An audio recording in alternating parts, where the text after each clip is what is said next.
unha alborada, unha fonte, un río, unha praia, unha estrela, un camiño, unha alma, unha terra, un pobo e unha fala. A maneira de buscar o noso pan, unha forma de bailar no noso chan. Muiñeiras, alalas ou foliadas, Unha terra, un pobo e unha fala.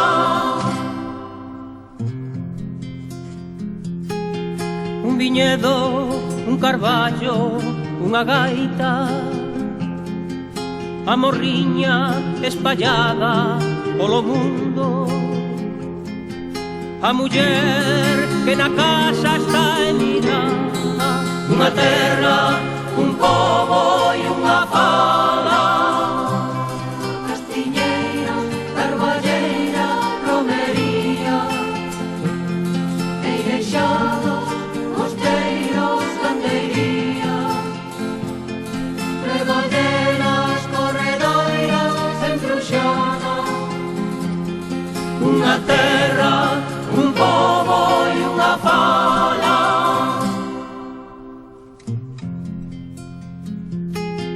O mareiro, vento desta costa, o batir das olas en Fisterra, un ardente corazón que sinte cala, unha terra, un pobo e unha fala. a maneira de buscar o noso pan, unha forma de bailar no noso chan.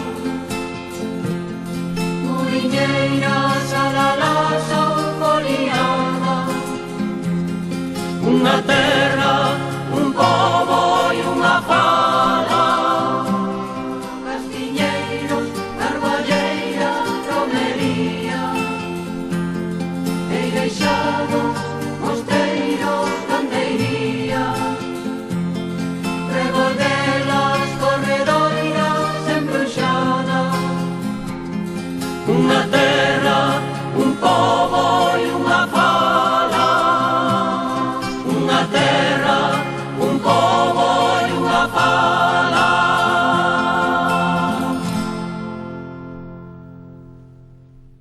Acabo de coñecer físicamente a librería Ula, que sabía dela. Maitane, un placer este proxecto cultural que tes aquí, que é unha maravilla, e da que xa me falaran moito.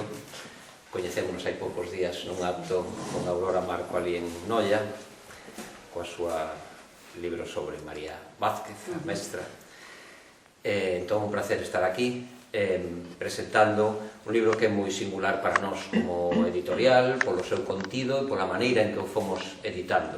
De eso xa vos comentará máis a autora e seguramente Carmen tamén, pero o libro foi nacendo aos poucos a partir de un premio, que foi o premio de poesía do Concello de Vilalba, que é un premio que o Concello leva mantendo desde que Franco ainda estaba vivo, desde o 74, cando se chamaba Premio de Poesía de la Tierra Llana, alá en na Chaira, non? Entón, bueno, é un caso singular, é de agradecer e de apoiar que un concello, que unha administración pública, a pesar dos cambios de goberno que houbo, de réximen incluso, desde que se creou hasta hoxe, que mantivese unha aposta por un premio de poesía desde 1975, que foi premiado, creo que un poema de Darío Xoán Cabana, porque a primeiros anos foron premiados poemas, despois xa foron libros, non? E este foi o premio 51, a edición que recibiu o galardón Patricia, e o ano pasado foi a resolución do xurado, para un libro moi especial, moi arriscado, moi duro tamén para cualificar por un xurado, e un libro moi singular que a nos entusiasma terlo publicado, porque se algo nos interpela e nos fire en estes últimos anos e meses é a situación que estamos vivindo hasta hoxe mesmo, a pesar dos presuntos cambios teóricos que houbo nese momento de paz teórico que houbo con Israel e Gaza estes meses sigue habendo mortes diarias ali. É un libro que nos sigue interpelando cada día. É unha editorial como a nosa, que é unha editorial de memoria, de identidade, é unha editorial que facemos política coa editorial, porque editar é político, igual que escribir é político, non podíamos estar allegos e nos agradou. Estou mirando para esta montaxe tan terrible que fai, que xa fixo tamén en Porto do Son Patricia, e me está sacudindo cando vos falo. É un libro que naceu con uns poemas en galego premiados e que foi medrando para chegar a públicos de todos os lugares que poidamos chegar. O libro é unha edición tetralingüe, está en 4 linguas. Proposta que me iba facendo Patricia, proposta que eu aceptaba porque o vía clarísimo. Dicíamos, ímolo publicar tamén, me preguntaba ela, facemos unha edición bilingüe? Nos no Premio de Vilalba xa tiñamos unha edición bilingüe con Antídoto de Emma Pedreira, entonces dixenlle, pois me parece perfecto que fagamos unha edición bilingüe, ela se encarga da traducción e facemos a edición galego-castelán. Despois, a cabo dunhas semanas, empezamos, porque non a facemos trilingüe, vamos chegar ao público anglófilo, entonces ela se encargou con pequena axuda, pero fixo ela a traducción ao inglés, e fixemos a edición trilingüe, e quedaba facer a edición na lingua nai destes poemas xunto co galego, a lingua orixen e a lingua nai deste Nakba, que é o árabe, e o Neia Sadek, que ela coñece, unha exipcia que vive en Lugo, psicóloga, traduciu o árabe aos poemas. Entón, estamos nunha edición en 4 idiomas que chega pois a todo o mundo, e sobre todo simbólicamente é importantísimo, e é a primeira vez que o facemos en este sentido. Despois están as ilustracións, o libro impacta desde a primeira visión. Contará máis Patricia do como foi ese proceso, pero ter a Rema Arcán, que é a ilustradora, enviándonos as ilustracións en medio dos bombardeos, foi algo que a min me impactou moitísimo, como me iba comunicando Patricia, o xeito en que nos iba enviando ela as súas ilustracións, ou como de repente unhos días non sabíamos nada dela, ou me decía Patricia, non sei nada dela porque está agora, non ten conexión, está nunha tenda de campaña, está, é dicir, en plenos días duros, enviándonos o seu traballo e manifestando que o seu traballo a estaba salvando, enviarnos ese traballo. E para completar, tamén Patricia, porque ela foi a editora e ela foi tamén a editora, a promotora directa de toda este enriquecemento da edición, e ter un linear moi especial dun dos poetas máis destacados de Palestina, que é Nasser Rabban, que é o que pon o ramo a esta obra. É dicir, con todo eso, temos un libro que é moi duro, que retrata un tempo que nos tocou vivir quizáis do peor. Os que recordamos ao mellor de mozos a guerra de Yugoslavia, nestes últimos 40 anos pode ser algo tan terrible como aquelo, algo tan dramático e tan constantemente ferinte, a situación do xenocidio de Palestina. E unha editorial como a nosa está totalmente involucrada defendendo o mancado que está un pobo e a xustiza que ten que facerse sobre ele. Remato porque quero deixar a Carmen e sobre todo a Patricia a falar. Ela acaba, e iso tamén é unha raiola de luz ao final do seu poemario: malia todo resistiron, malia todo resistimos, malia todo resistirán. Coa xente palestina que pudemos contactar, eu personalmente ou a través de Omneia, ou a xente que estas temporadas chegou a nós, pois ese espírito de resiliencia dun pobo é o que os está salvando, porque o sufrimento, como ben sabedes que eles levan en riba estes meses, é tremendo. Patricia, quizáis, a mellor eloxio que se pudo facer é o de Nasser Rabban, cando leades o estudo introductorio, onde di que ela soubo captar, sin ser unha mirada allea, sino meténdose dentro do propio espírito do pobo palestino, soubo captar a esencia, a identidade e o sufrimento dun pobo. E iso é, creo que, o mellor eloxio que pode facer un poeta como é Nasser sobre o libro que prologou. Nada máis, o libro está ainda iniciando o seu camiño, hai poucas semanas que saiu, está percorrendo as mans e olladas de lectoras e lectores, e é un placer estar hoxe aquí en Serra de Outes con todos vos. Gracias.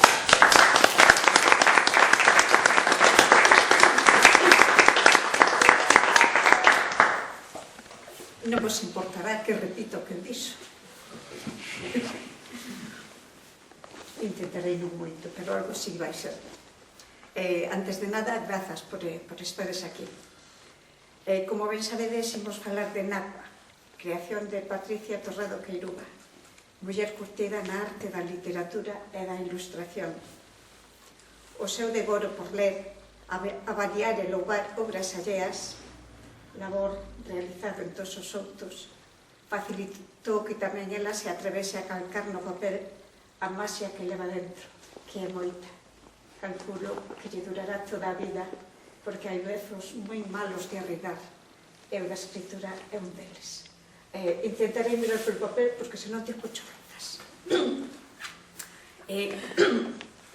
Non sei se repetir as obras que xa ten no seu haber, pero creo que sí.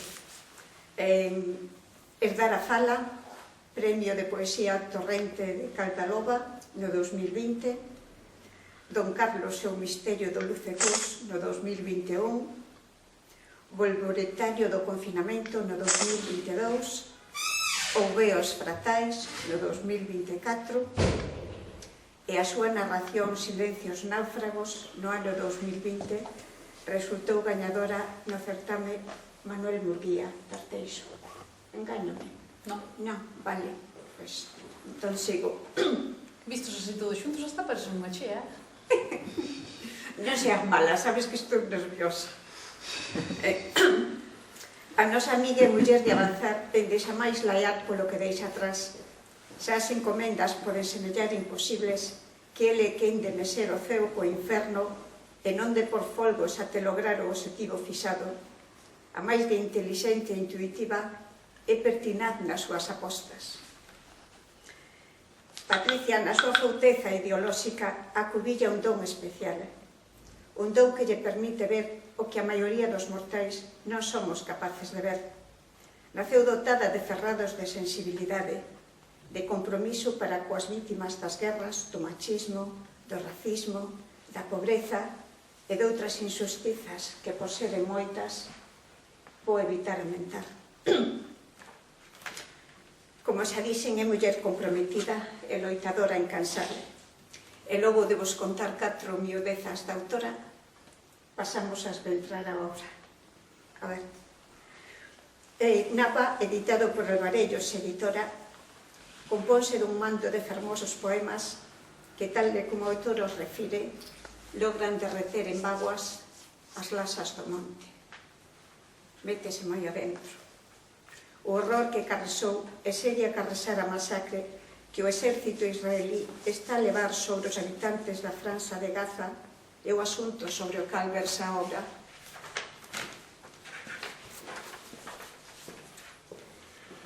Os poemas debuxan con veracidade o rostro da fame, das enfermidades e da inseguridade dun pobo que leve anos debaixo do xugo e os caprichos de Israel, que co propósito de os expulsar das lexítimas terras os castigan o illamento máis severo e os ataques máis cruéis.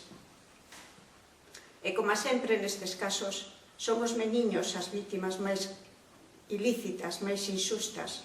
Ao cabo, nada saben de intereses políticos, afán de poder ou grandezas divinas, pois os deuses, como ou sen vontade, iso non o sei, tamén andan remesidos no pucheiro da guerra.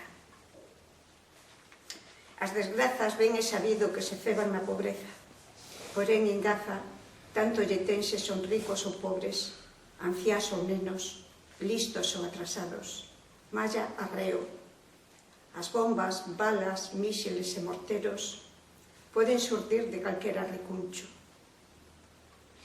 Esta descritiva e ben proxectada obra agocha no seu ventre os laios dun pobo asoballado, dun pobo que ao longo do tempo foi privado de todo canto o ser humano lle é preciso para se sentir en paz co mundo e coa vida, pois para morrer en cada amencer, mellor non ter nacido.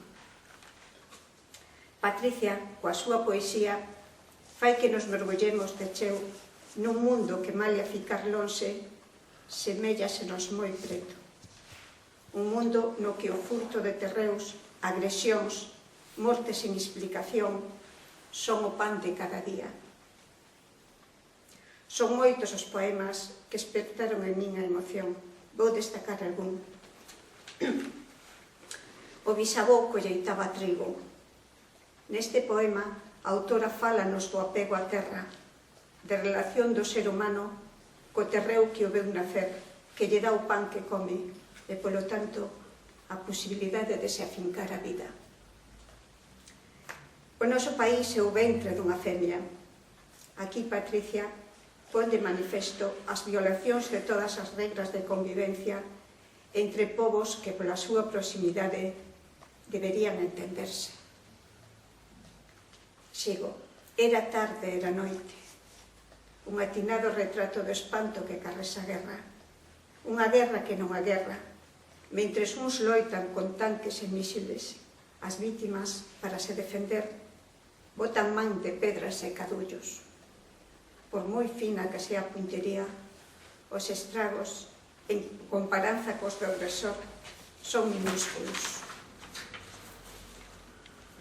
Despois da unha tela. Se cada bala fose un bico, aquí enténdese que de non existiren as armas, o mundo sería un lugar máis cómodo, máis habitable. Pode un poema explicitar? Pode, xa o veredes. Aquí contanos todos os horrores, todas as vítimas. En fin, mellor lelo. E se o pensamos ben, é un título espido de pompa, mas na súa pequenez resume o todo. Patricia nesta obra métese de cheu no pelello de quen sofre e con magistral audacia afinca o papel. Este poemario é o berro dos mortos que non puideron berrar, do meniño que se viu privado da calor dunha nai, da esposa que ve como asasinan o esposo, da nena que violada sin piedade, da boa que queda soa e sen amparo ao carón dos balos derruídos do que outrora fora o seu fogar. E, a fin, un apercibimento sobre os froitos que carresa a guerra no seu estoso de chumbo e odio, de cote envelenados, con pedras de hostilidade agochadas no seu interior. Así teñan ocasión, sairán na procura de vinganza. E como non é desexo meu estender o discurso, vamoslle dar paso a Patricia, que o fai moito mellor e non lle trema a voz nin as pernas.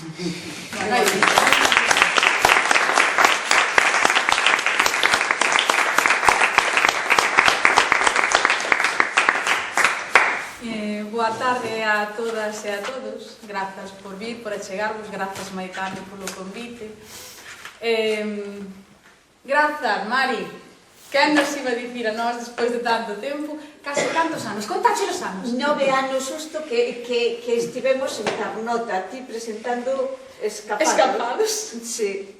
Lembro. O Duarte ainda era un meniño de teta.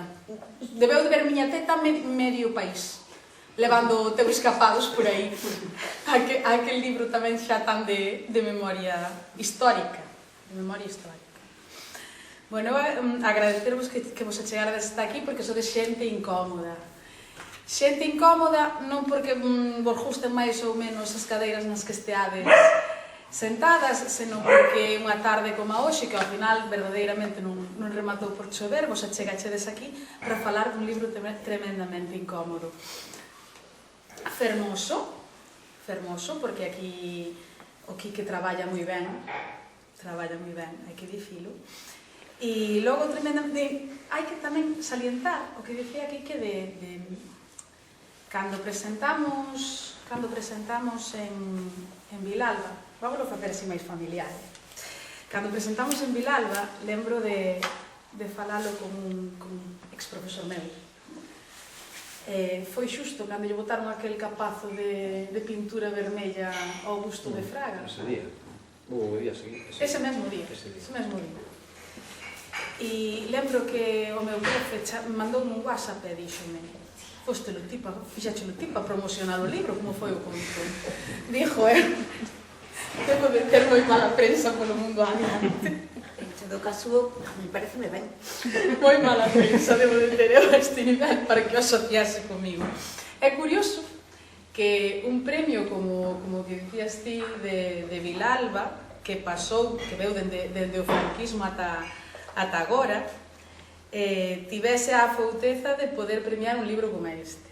Un libro tremendamente incómodo, e que notamos o día que fun recoller o premio, lembras? Hai un poema que remata dicindo sentides o peso da culpabilidade, e houve alguén que cando baixei dali do estrado despois de ler ese poema, houve alguén que comentara, verdad? Que dixo, pois non, xera aquí que non, pois houve alguén detrás de min que dixo, pois non, que non sentirase ese peso da culpabilidade.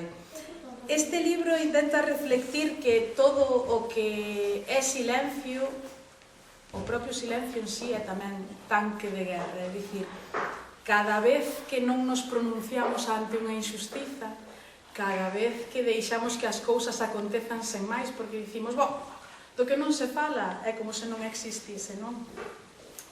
Entón, pois, deixémolo pasar. Vou vos comentar tamén, xa que estamos así en familia, pequenas cousas, non? Que xorden con este libro.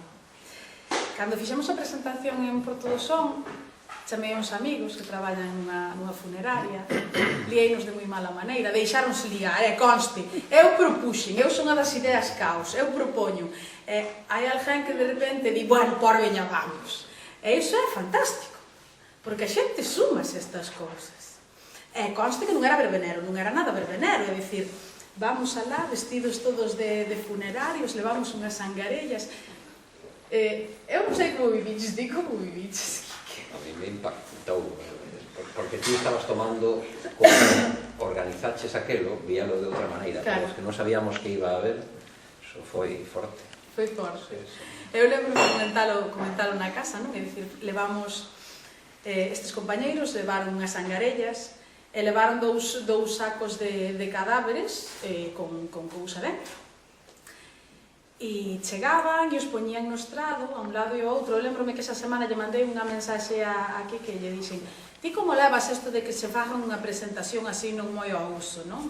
E dime, moi ben, home, que a mí esas cousas que me gustan, as que non son así como moi serias, moi tal, non? Eu penso que ele non era consciente cando me dixo aquilo de estas cousas que non son moi serias. Saír da rutina é o que me esperaba e que me refería. Saíches da rutina. Eu lembro-me estar falando co meu fillo que ten 12 anos. Eu dicíalle, Duarte, ti crees que isto será algo moi forte para a xente? E creo que me dou así como un golpe de realidade, non? Que me dixo, mamá, pero vamos a ver, isto está o vendo todo o mundo, todo o rato, na tele, nos medios, nas redes. Como pode ser que se o están vendo todos os días, pois ese impacto? Dixo, será o normal, non? E a min, o que me quedou dese día foi o silencio. O silencio que se viviu ali, eu penso que non... que faltaba, non? Faltaba como ese impacto, porque todo o que vemos así moi alonxado semella que está pasando en outro lado e que ao mellor, como está a través dun plasma ou que nos digan as redes e demais, semella que non nos compete, que non vai con nós. E este libro é así, é algo que emerxe, algo que de repente nos toca, porque agora vémolo como un compendio perfecto entre ilustracións, entre limiar e versos, pero eu penso que ao principio, así cando rematei de facer, cando me chamaron para dicirme que me daban o premio, dixo, deben de estar de coña, tan de coña. Vilalba, premio de poesía, nada, en serio, non pode ser. E logo, como foi medrando, dixen, vamos a ver, eu dicía, temos ilustradoras e ilustradores neste país maravillosos, maravillosos. Ocorríanseme tropecentos mil nomes. E dicía, podemos chamar a non sei quen, podemos chamar a non sei quen máis. Pero houve un momento destes que dixen, vamos a ver, a mí este libro só me pide branco e negro. E curiosamente, porque sempre dicimos as redes parece que son sempre para mal, non? Porque sempre nos traen máis cousas malas do que nos traen cousas boas. apareceu Rim na miña vida.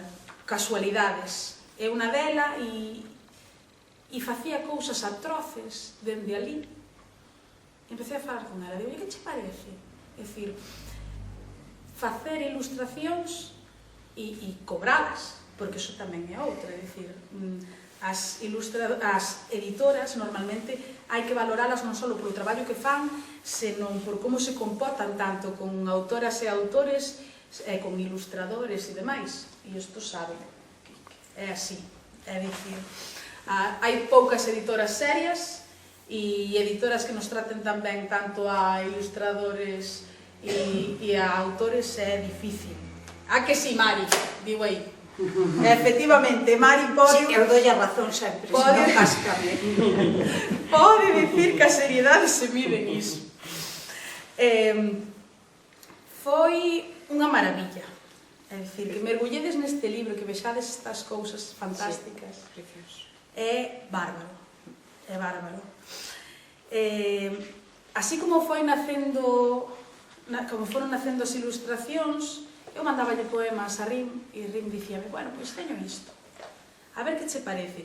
Chamoume moitísimo a atención, teño que dicilo, a concepción do tempo. Non sei se teño comentado algunha vez, a concepción do tempo que ten alguén que está en constante tensión por unha guerra. Porque dicíame, la Patri, mira, e para cando che fai falta? E... Bueno, lembro-me perfectamente cando foi da contracapa, digo, pois sabíamos de facerlle así unha contracapa xeitosa e tal. E isto que vedes así, que a mí me levaría 200.000 anos, vale, 200.000 anos, non, pero 20 horas tranquilamente. Pois foi curiosísimo, porque dicíame Rim, bueno, Patri, pero faiche falta para xa. E eu dicíalle, no, para xa non me fai falta, cando ti poidas. E dixome, claro, que me vai levar un tempo. E eu dicía, vai levar un tempo, pois que lle levo, que lle faga falta que lle tú ainda por riba, que me está facendo os debuxos, ainda lle vou poñer eu tasas. Non. E vai me levar un tempo, foron 2 horas. É dicir, como que en que momento? E me daba as grazas, falábamos, e me daba as grazas por poder estar ilustrando este libro, porque me dicía, mándame máis cousas que queres que te debuxe, porque así podo esquecerme de que hai bombas caendo carón dos meus fillos. Ten unha filla de 10, Salma, e un fillo de 8, Youssef. E dicíame ela, é atroz. Alguén que teña un pouco de sensibilidade, un pouco de empatía, o falaba aí atrás, non sei con quen era, e dicíamos, cando saes á ventana, ves pasar un helicóptero, e diste, bueno, pois eu que sei, pois unha medicalizada, ou cando ves pasar, eu que sei, un hidroavión, que non sei que xo temos tan interiorizado, que decimos, un incendio, dicir, esa maneira de asociar conceptos con sonidos, non? Dicíame ela, aquí calquer cousa que escoites é perigo.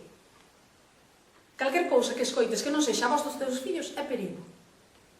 E é tremendo, porque se che poñen os pelos de punta. E logo a capacidade de empatía e esa resiliencia da que falaba antes Quique, de como un pobo pode seguir adiante despois de que o machaquen tantísimas veces. A min quedoume clarísimo. Falábamos, sacando así o libro, falábamos cada día, cada 2 días, non?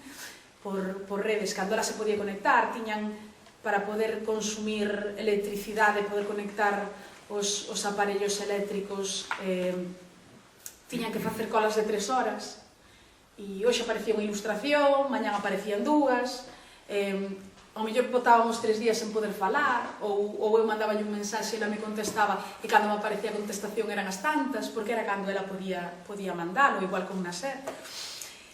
E a capacidade de empatía e a sensibilidade chamou moitísimo a atención en un momento decisivo.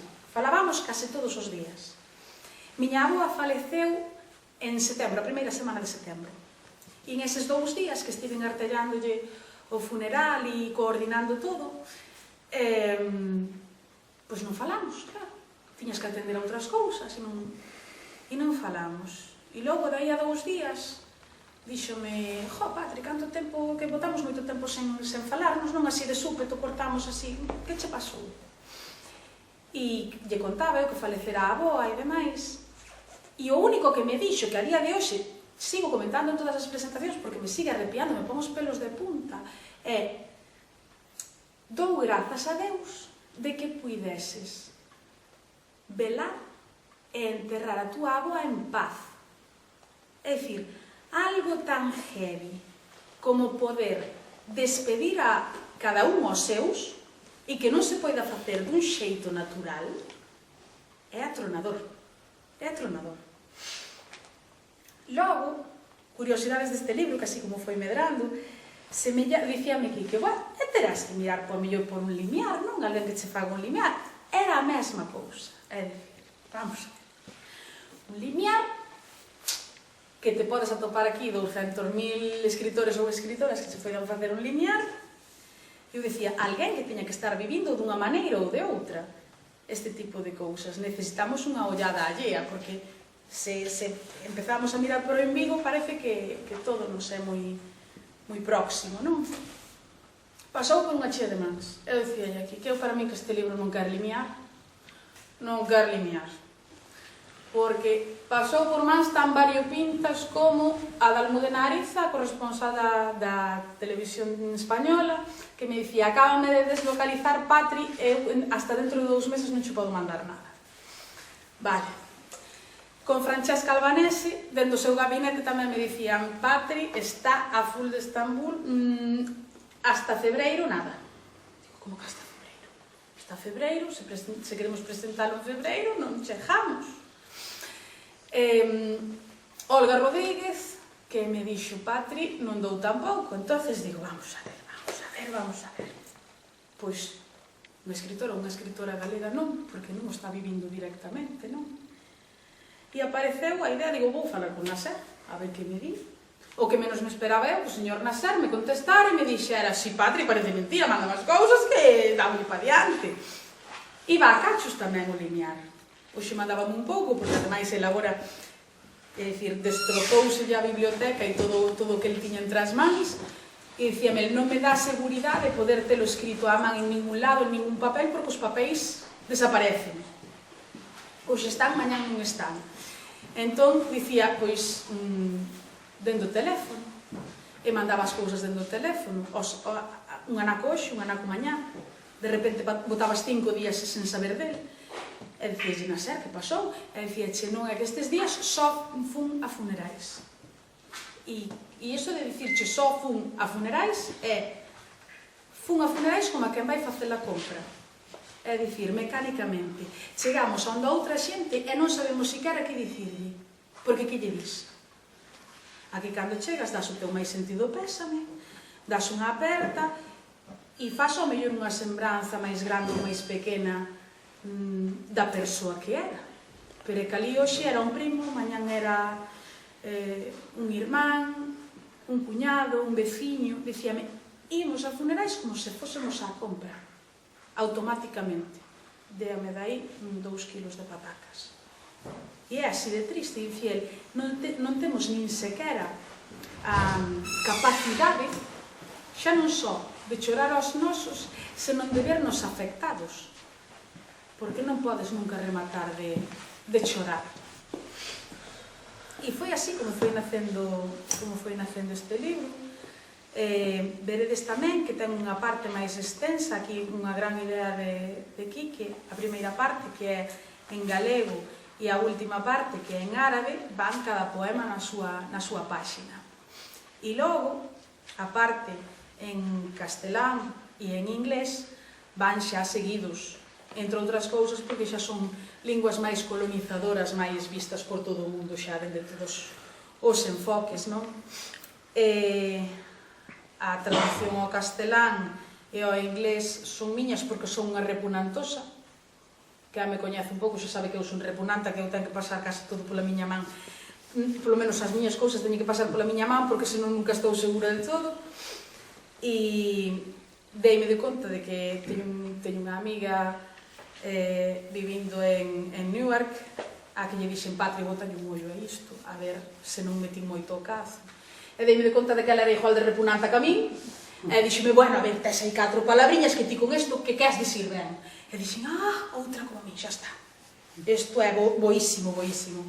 E logo a Omia, que algúns de vos xa coñecedes, que seus pais levan vivindo aquí media vida en Noia, e ela agora traballa na cidade de Lugo como psicóloga, pois tivo a ben botarme unha man coa parte árabe, porque pensamos que sí que era decisivo que tamén fose en árabe. Entre outras cosas, porque nos cantamos, que di aí. Cantámonos un día, eu pregunto, e dixo, vou lle preguntar. Se non lle pregunto, non sei se me vai dicir que sí ou que non, eu non xa teño certo, entón, vou lle preguntar, bilingüe? E dime, bueno, pois sí, bilingüe, claro. Pois non. E di, bueno, ou trilingüe. Entón xa, cara, foi como ou trilingüe, e dixo, xa está. Pois agora que están quentes, xa yo solto. Xa yo solto, a ver. E dime, claro, pero que nos traduzo ao árabe. Dime, porque ti falar moi ben, pero que nos traduzo ao árabe. Foi como unha cuestión unha jarra mo cubata, non? Que vai agora, que non vai agora. E curiosamente está saindo un libro que está dando moito feedback. É dicir, por o pouquiño tempo que leva na rúa, a xente leva na súa maleta por aí, me manda fotos e me dice, Patri, estou lendo o teu Nakba en París, Patri, estou lendo o teu Nakba en Escocia, Patri, estou lendo o teu Nakba en outros sitios. Entón, me fan como viaxar, que dis que maravilla, que me leven polo mundo e gastando pouco. E queremos que nos leas un poema. Un solo. Posos. Este libro pretende ser un pouco coral, é dicir, non falar só dende a voz feminina ou non falar só dende a voz masculina, falar dende diferentes profesións. E o que dicía Ana Ser, que penso que era importantísimo e que ben resaltou tamén Quique, é que pretende ser unha voz empática, é dicir, non falar dende fora como meros espectadores, senón porque todo o mundo, todos nós perdemos xente en algún momento da nosa vida e sabemos o que iso doe e sabemos como iso impacta en nós. Entón, pois... Non tes algún preferido, Mari? Eu xa os nomeei. Xa os nomeache? Gustas de todos. Gustas de todos. Pero, bueno... Eu leo sempre o de Na horta do bisavó. Leo sempre, porque me parece moi explicativo. E todos tivemos un bisavó e todos temos horta. Vamos a ver, non estamos no medio de Madrid. Ben, sabedes que no medio de Madrid as hortas son escasas. Entón, aquí todo o mundo tuvo unha horta, a todo o mundo lle moveron os marcos. É dicir, este é un libro made in Galicia. Made in Galicia, todo o mundo ten marcos, e todo o mundo lle moveron algún marco algunha vez. Pero é que os palestinos xa lle moveron demasiados marcos. Xa lles moveron como moi seguido na historia, non? Na horta do bisavó plantábanse 15 regos de patacas. Había 9 maceiras, 4 oliveiras daban sombra e aceitunas para comerar a 3 familias. As berenxenas medraban abravadas descoidando a estación. Na figueira que herdaran xenaban merlos docísimos e figos cantaríns. Cando morreu o bisavó, empurraron o muro. Só cabían 9 regos de patacas, 4 maceiras, 2 oliveiras, co que as familias que zugaban delas minguaron en número, pero non minguaron en fame. As berenxenas aprenderon a domesticarse porque faltaba auga e faltaba terreo, e á figueira medraronlle máis merlos ca figos, máis ladróns ca froita. Volveu moverse o muro e achicarse a horta, pero non morrera ninguén. E desapareceu o tallo, e as olivas, as familias, os figos, os merlos e os cantos. Só quedan os ladróns, as pedras do muro, que non é noso, e os corvos, que se alimentan de corpos que xa non precisan unha horta.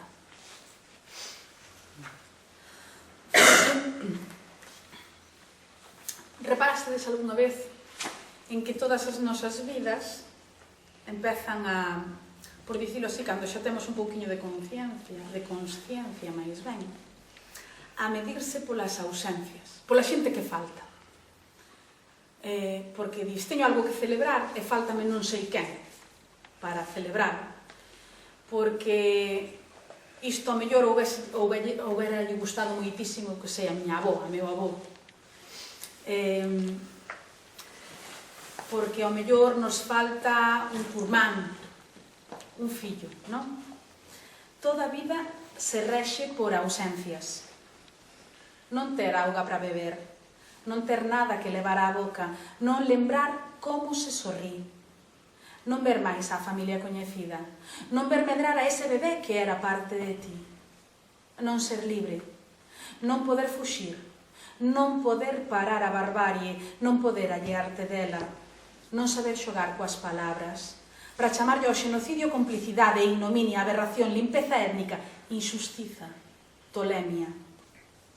Non tedes conciencia, consciencia.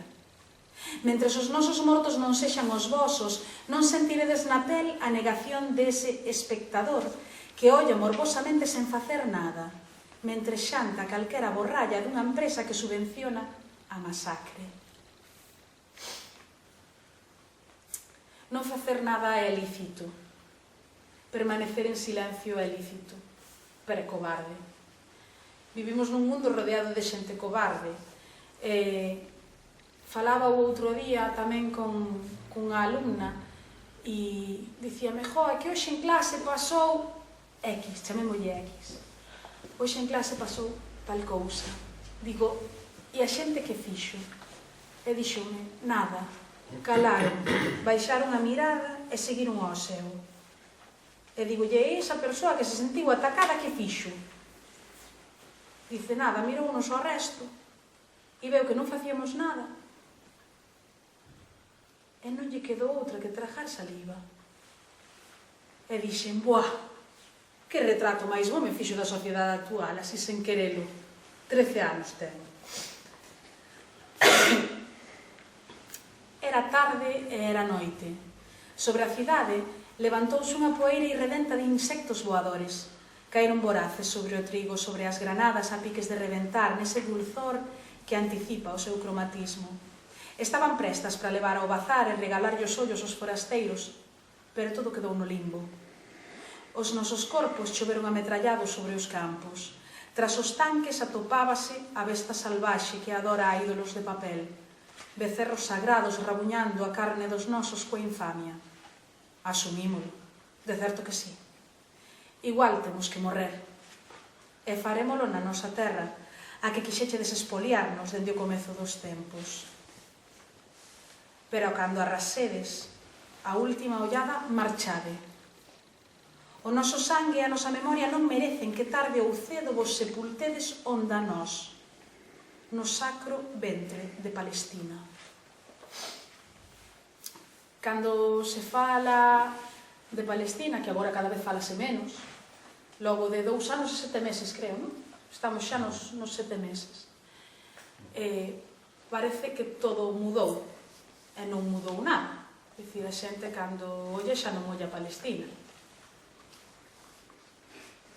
E logo tamén hai que ver un pouco as narracións que chegan ata nós. A mí tamén me gusta contar unha anécdota que tiven co meu fillo. Hai nada, o pouco de empezar o conflito palestino. Cando se ergue pola mañá, ou cando se erguía, que agora xa non o fai, cando se erguía pola mañá así medio adormecido, vestíase, iba para o salón e prendía a tele. E prendía a tele e ti dicías, patrulla canina, non, xa non estaba no tempo da patrulla canina. E un día chegou dormido, sentou no sofá, prendeu a tele, Televisión Española 24 horas. Que dis, ti estás facendo na cociña o almorzo, como estábamos o máis seu pai ali, e de repente hai unha frase mitiquísima que nós dicimos na casa, aí ou te fas o morto ou perdes. O primeiro que fale perdes. De súpeto, escoitas unha voz pequeniña dun rapaz que ainda se está esprejizando, sacando os legañas dos ollos, que di, mamá, estaba eu pensando, perdida, estás tremendamente perdida. Nese momento te tiras ao chan e te fala morta, ou xa. Estaba eu pensando, é que pensas, porque claro, ti, nese momento, recuar é de cobardes. Deixalo que a palabra na boca, malo tamén. A ver, que estabas pensando? Estaba eu pensando que hai refugiados de primeira e refugiados de segunda. Entón, dis quieto. Se lo ve que daquela tiña, pois 10 anos acabados de cumplir, dis, bueno, se lo ve, que lle falta ao mundo que non o vexa, non? El con todo este proceso que acabábamos de vir da guerra de Ucraína e logo xa empezou todo este desbaraxuste que foi Palestina, non? Que foi a Franxa de Gaza. A ele chocaballe moitísimo, porque ele dicía, vamos a ver, se hai un ano estábamos todos saindo o día da paz pola porta do colexio con bandeirolas azuis e amarelas, todo o mundo dicindo hai que traer refugiados ucranianos aquí ao noso país, que lle temos que dar sustento, que están pasando moi mal, efectivamente. De súpeto, que aconteceu? É claro, este vale, ten 10 anos, vale, está medio dormido, que fago? Contestas, porque que vas facer? Tens que contestar.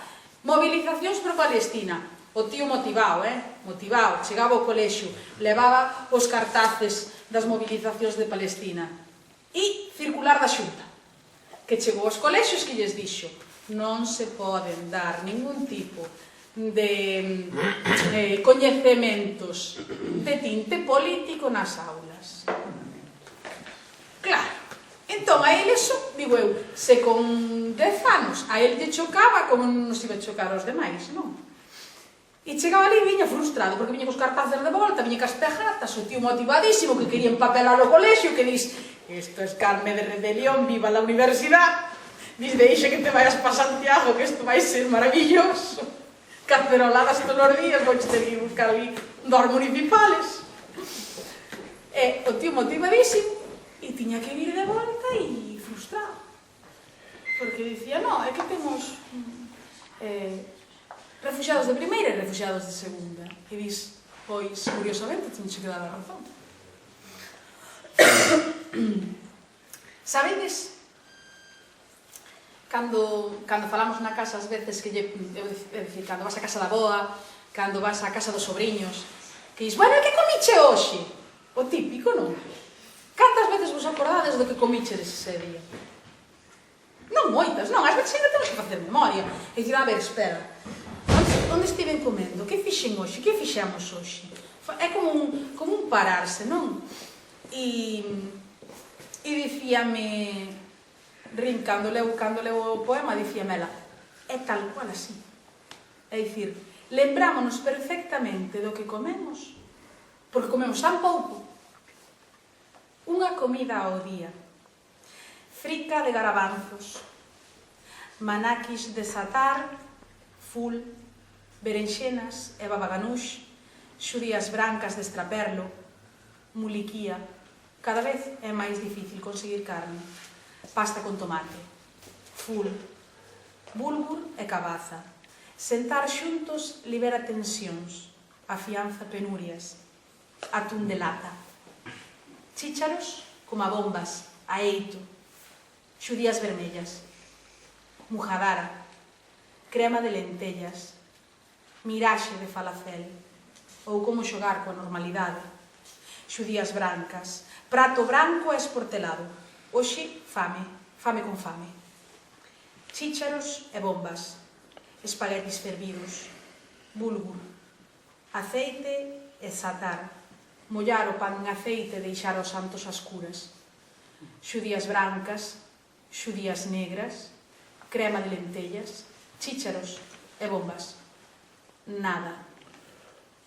Té e azucre. Pouco.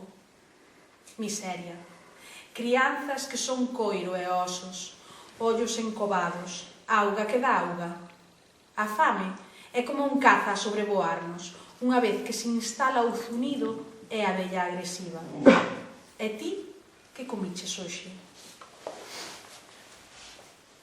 días enteiros nos que me dicía: pois é verdade, porque nos hoxe só tivemos unha lata de atún, así, pequerecha, para os que eran na casa.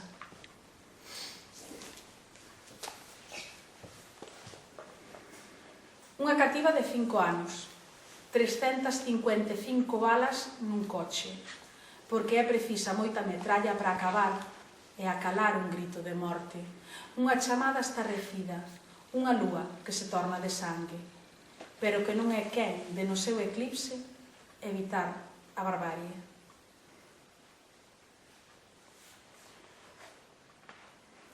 Este libro vai medrando e vai en anacos. Primeiro falamos dos escombros,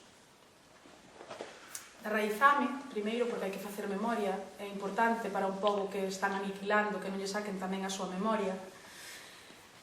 Vai polos escombros, é un resistir coa palabra, e finalmente é un réquiem. Pero é un réquiem que máis ben intenta ser tamén un canto de esperanza. Hai na ollada unha fame prehistórica. Mesmo sendo sombras, non somos quen de apartar esas pupilas que son boca de outras fantasmas de cinza e fume, como a nós. A rúa xa non ule a outra cousa que non sexa sangue e desesperación. Nun claro do entullo, unha nai, sen alento nos osos, pescuda como a un médico cando pretende sacar a morte dun corpo. No fondo dunha bolsa, o rostro das crianzas que a rodean é borralla morna da infancia. E entre todos rabuñan na agarda da nada, onde fica o altar dun deus perverso. Escañar nos cemiterios, ás veces, trae milagres ínfimos. Entre o refugallo de todo o lixo que envolvía o plástico, unha ofrenda de amor. As migallas noxentas de outrora trócanse sacras. É por iso que as aboas, dende a prehistoria, bicaron as migallas do pan, con fame de xustiza. E deixo-os aí. Gracias.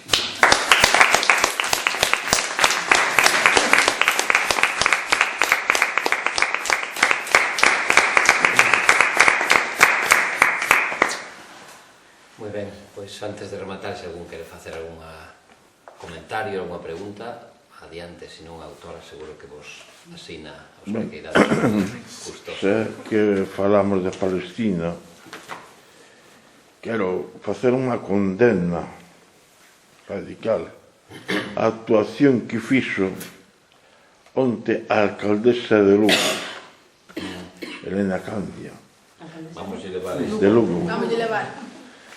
Retiraron do vello cárcere a bandeira de Palestina. Foi a súa primeira acción. Foi a súa primeira acción en 2 ou 3 horas que estaba no cargo, debería estorbar. Ou se lle proese e ver eso ali. Sí, sí. Bueno, no ano 2024, pois no mes de xuño, en Gaza, pois estaban, bueno, non tiñan o problema da poliomielitis estaba erradicado. Foi cando o Estado sionista de Israel non deixou entrar a Organización Médicos Sin Fronteiras para distribuir a vacina da polio. E deronse casos de polio en nenos pequenos, que non sei se é peor que quedaran mortos, porque van a sufrir para toda a súa vida. É que todo, é dicir, se nos paramos a pensar estructuralmente, arquitectónicamente, o que é o terror e o medo que sementaron en Palestina, é atroz, porque o peor que che pode pasar non é que che saquen a vida. A mellor é o máis rápido, máis sinxelo. A nivel psicolóxico, de como vai a quedar toda esa poboación tocada no momento en que poida respirar, porque a día de hoxe o horror é o horror e é o día a día, que xa che ten medio anestesiado. Toda a xente mutilada, os cativos que quedaron mutilados.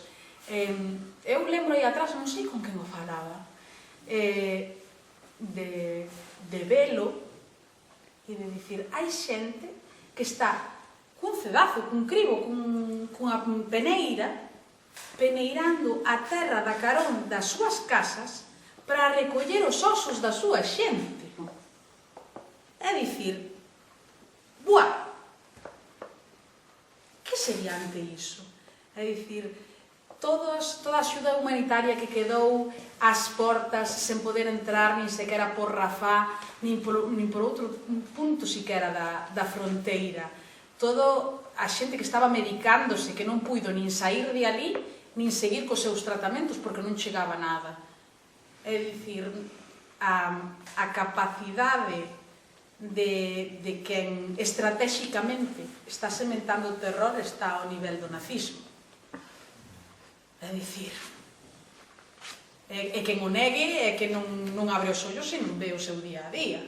É dicir, cando permeas a toda a sociedade de arriba a baixo, cando ninguén está a salvo e ainda por encima dis, pois os que queden ainda o van sufrir máis, e aniquilaslle o seu territorio e lle aniquilas tamén a súa memoria cultural como pobo, a onde vamos? Que nos queda? Nada. E curiosamente hai un poema que fala diso. A min chócame moitísimo que haxa, que cos medios que temos, cos adiantos con que estamos vendo todos os días, non haxa máis xente sensible co tema, é dicir... Cando mosas moito, o seu corpo está insensible, porque Claro. o corpo precisa... Que ti cada todo o rato ves morte, por eso as abusan. Claro, Porque debería valer con 14.000 mortos, me parece un dato importante xa como para... Sí. Pero amosar corpos de nenos mutilados, o que fai que nos volvamos insensibles que a los nenos mutilados, entón os nenos mutilados en un momento onde nos dan igual, porque o cerebro... É como que precisa protegerse, porque non pode con tanta violencia, non? O sea, hai unha intencionalidade dos medios de comunicación. Entón, o que está pasando é que estamos nunha sociedade absolutamente insensible, porque nos han insensibilizado amosando tantísima información e tantas cosas gráficas, non? Eu penso pasa a que... ser morbo, máis que... Entón, claro, é que é unha estrategia... Eu penso que todo o mundo dos que estamos así sensibilizados e demais co tema, deberíamos de estender aquilo de adopta unha familia palestina, aínda que só sexa a nivel psicolóxico noso, é dicir, estámoslo vendo, o Agustín e eu agora estamos tamén nun grupo que se formou na cidade de Ribeira de axuda a unha familia palestina. Eu vexo con Nasser e con Rim. Eu encanto podo ter algo así... Eu sei, son consciente de que eu rica non vou ser en mi vida, vale? Non son rica porque son unha muller afortunada. Teño xente ao meu redor que me fai unha muller moi afortunada. Entón, rica monetariamente non vou ser. Entón, eu cando podo, xunto así, mijalliñas, cachiños, e dixo, teño que mandar cartos a esta xente, dicir, teño que naquizada a tenda de campaña. Unha tenda de mercar unha tenda de campaña son $700. $700 unha tenda de campaña cativa de 4 plásticos. É dicir, é brutal. Cada vez que lle mandamos pasta, falábamos, Kiki e eu, cando foi de mandarlle os cartos a Rin por primeira vez así, polas ilustracións e demais, dicía, xa me dá polo cu, os sionistas vayan a sacar partido disto. E é verdade, porque a día de hoxe, na franxa que hai algunha infraestructura de algún banco ou de algo? Non, como lle chegan os cartos? Pois, alguén llos saca en Israel e llos trae hasta ali. Pero claro, por traerllos, lles cobran. Dependendo de por onde os mandes, se os mandas daqui, nos mandámonos directamente un enlace que temos en Londres, os cartos... Se os mandamos por Londres, pois o Estado sionista quedasellos con un 30%. Entonces ti pensas que estás mandando pasta, pero non estás mandando tanta pasta como pensas que mandas. Porque o que lles chega non é iso. se o mandas directamente, quedaselles co 50%. E eu teño que dicilo, aí atrás, falando coa concelleira de Cisxordania que estivera por aquí, dicía, vela, non, é que eu non son consciente desa parte. Digo, Dios mío, como se pode estar ali e non ser consciente de que se lles están quedando unha parte da pasta. Pero que a maioría da xente non somos conscientes do que vemos, nin do que decimos, nin de como actuamos. Porque unha das... falando de libros, xa que estamos nunha librería, unha das autoras máis famosas ahora mismo de literatura a nivel fantasía e romance, Sarah J. Maas, seguro que se te sabe de alguma vez, é sionista. E ela dio, ela apoia. E a xente di que da igual, que hai que aprender a separar o escritor de como é na súa vida personal. Non, porque ti estás dando cartas a unha persoa que esos cartos van a ir para cousas que non son boas. Así. E pasa co cine tamén. E outra cousa, perdona, se os judeus se os expulsaban de todos os lados, non é que xa serían, non sei, a súa cultura, que xa era moi rechazable polos demais. Hai que diferenciar os judeus do Estado de Israel. Debemos...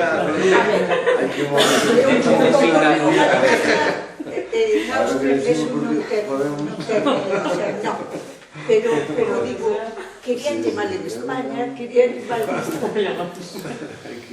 Pero claro, é o que dicir, que tenemos que separar o que é o Estado sionista de Israel dos xudeus no medio, porque como aquí conste, teño que dicilo, vedes, hoxe aquí del melénome meu de todo. A ver, isto é política, Claro. Política é todo. Pero é verdade que hai unha identidade das Terras Santas, non? Ao final sí que está a lógica das Terras Santas e o que fan é colonizar económicamente, no caso de Palestina, violentamente, porque resistiron, que por exemplo a Patagonia inteira é propiedade de Israel. Claro. Ti vas a calquera refugio de montaña, de Patagonia a la punta del monte e de Israel, Claro. Cando estive en Bolivia, unha rúa inteira, o sea, por nivel, todas as bandeiras de Vía Yala, máis a de Israel. Todas rúas e rúas escritas en hebreo. Me acordo en Río de Janeiro, había como, non sei, cantos hostales, todo escrito en hebreo.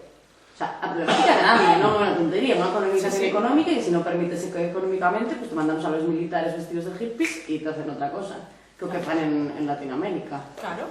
Entón é heavy. Claro que é así, é que a día de hoxe como podemos dicir, levamos 2 anos e 7 meses con este conflicto. Que ademais E cos mortos que hai, que número de mortos, que parece que non nos afecta, que non somos na televisión. Porque son números, Claro. son números e deixan de ser. Estamos comendo filete, é dicir, esta periodista, guapísima, peiradísima, maquilladísima, perfectísima, super delgada, e di 7.000 niños han muerto por tal, e sigues comendo tal, lle dá igual a todo o mundo. Porque non vai contigo. Lle dá igual a todo o mundo. Se poñen unha foto dun neno, ti xa estás listo para ver esa foto dese neno. Ti xa estás listo para ver esa foto dese accidente. É así. Pois Todo que non o ten martirio que sufre o povo palestino xa data dende 1947. Sí, Esa foi a primeira Nakba. sí. Pero xa hubo... Xa hai... A ver, xa no Antigo Testamento Deus lle axudaba a pasar a fio de espada a todos os demais. O sea que, é verdade, era un Deus moi Guerrilleiro. si, axudáballe, bueno, pois a eso, a matar a todos para pasar en eles. É dicir, pensade que se levamos 2 anos e 7 meses con este conflito, o que aínda hai xente que non é capaz de chamarlle xenocidio, e eu sempre o digo, hai que poder diferenciar moi ben entre o que é unha guerra e o que é un xenocidio. Nunha guerra cabe a defensa, é dicir, cabe que ti te armes tamén e que poidas atacar a outra parte. Pero nun xenocidio, cando non tes nada e simplemente te acribillan, hai que chamarlle as cousas polo seu nome. Pero que eu creo que xa non é que non teñan, é que yo quitan ainda por encima. É así. Están yo quitando todo o que teñen.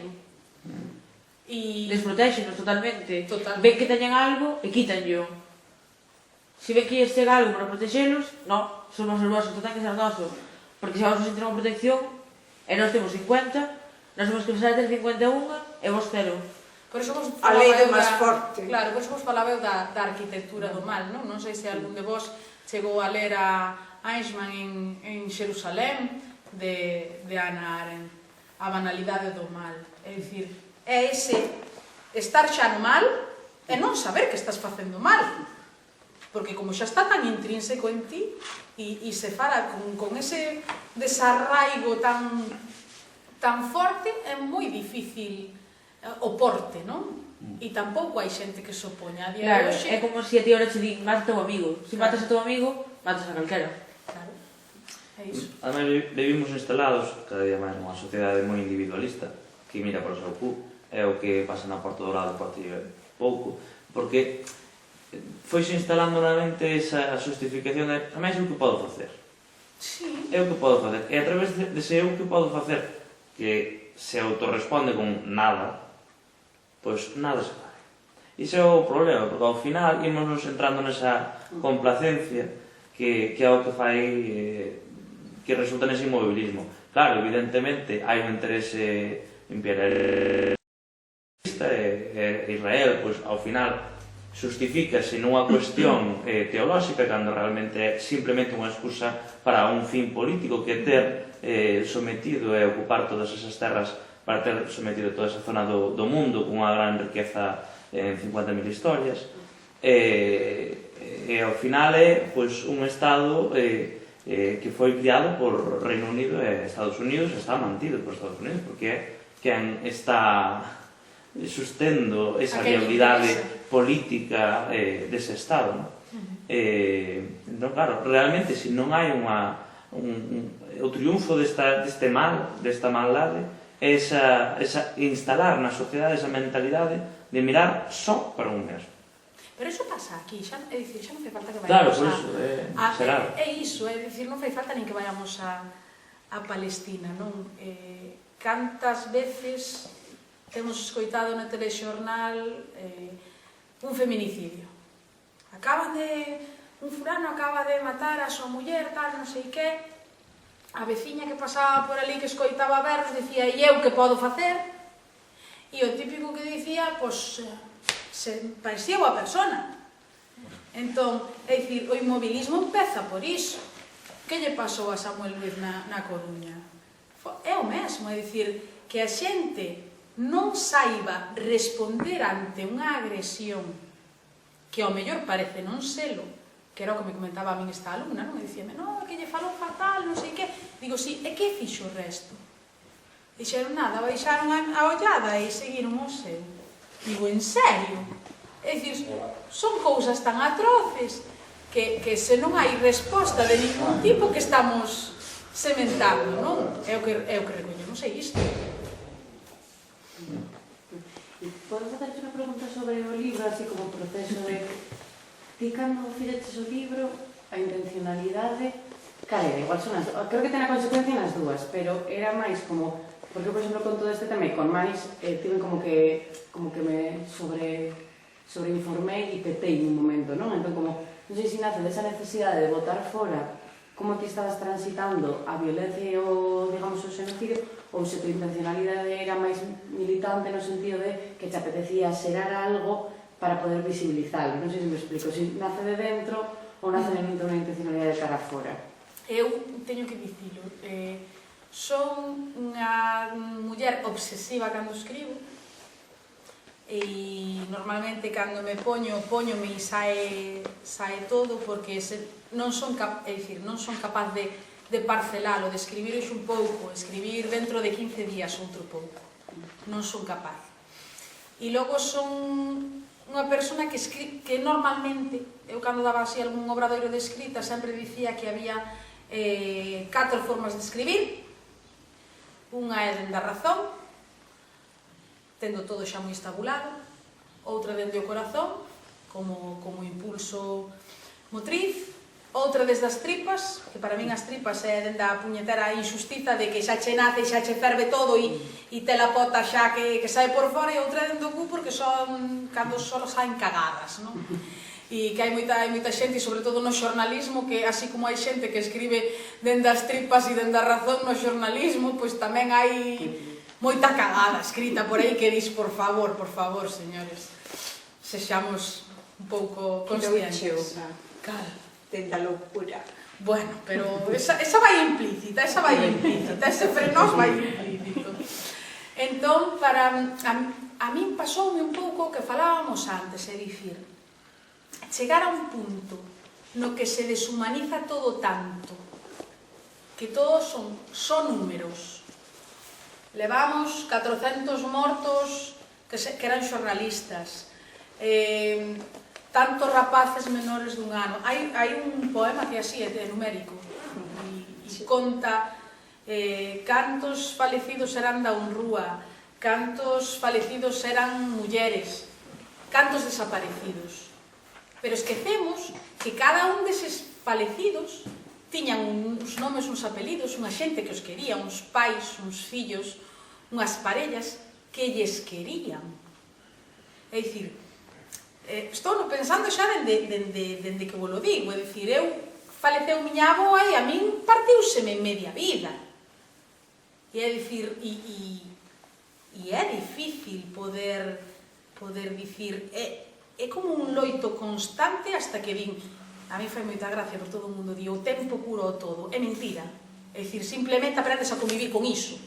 Pero tampouco é que doi a menos. Estaba pensando agora, por exemplo, na nai de Encarna, esa muller maravillosa, jova, que dis, que a sentín eu? É dicir, eu esa muller sentina, cando souben que non estaba.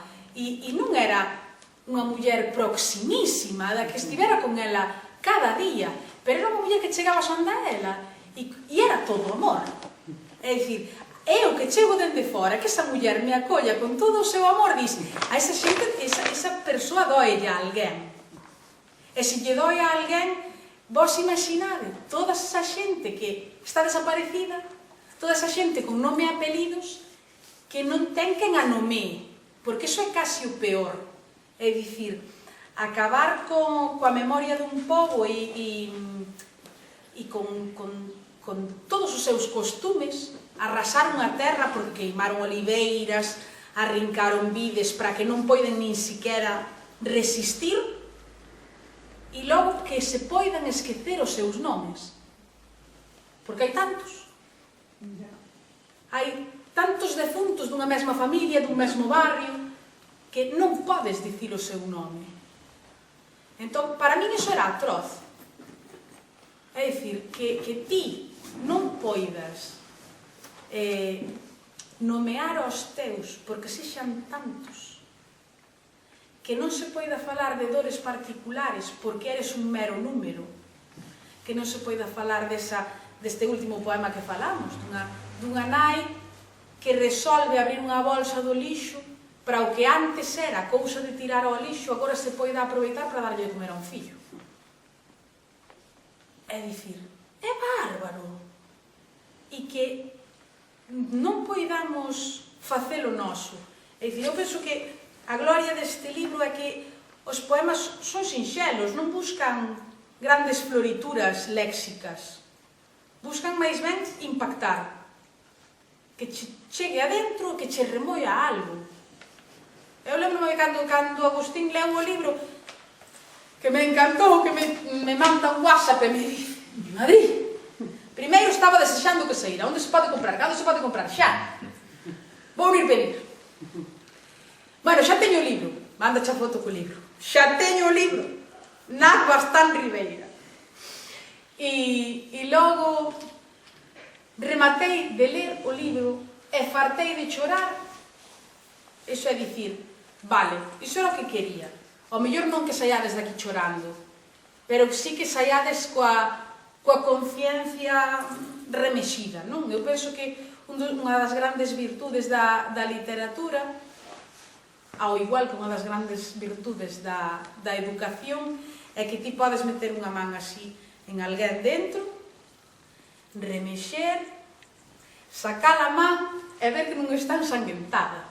É dicir, ti podes remexer en alguén que esa persoa non vai a volverse a mesma persoa nunca xa máis, sacar a man e dicir, ala, xa vas contento para a casa. É dicir, non sei se con isto che respondín, é dicir, eu o que necesitaba era eso, que a xente deixase de ser números e si ser experiencias, ser historias contadas. A este libro poñeríalle o sea, o nombre é perfecto, pero poñería entre paréntesis un subnome, entre paréntesis. Cal? Tripas. Tripas. Sabes como era... Tiña un nome que se chamaba como a Quenlandia ferida.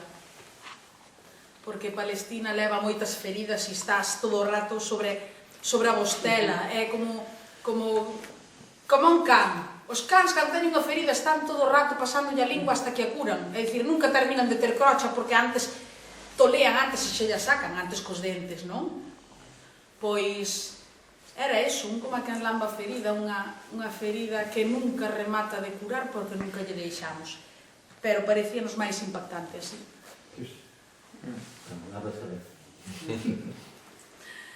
Bueno, de novo, grazas por escollernos.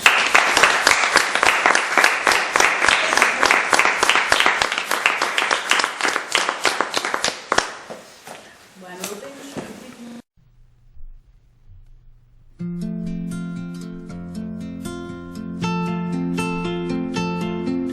Chorima, nosa chorima, tan amarela no monte, e en la flor dos galegos, pros de onte, pros de hoxe, e en la flor dos galegos, pros de onte, pros de hoxe.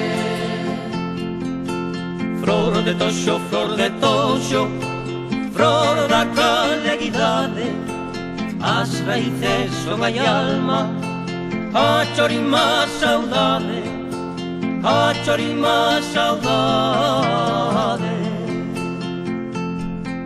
Chorima, nosa chorima, tan amarela no monte, e en la flor dos galegos, pros de onte, pros de hoxe, e en la flor dos galegos, pros de onte, pros de hoxe. Arcen desos toxales, non te quixeches na casa, ergueita brava e ceibe, como os galegos de raza, como os galegos de raza.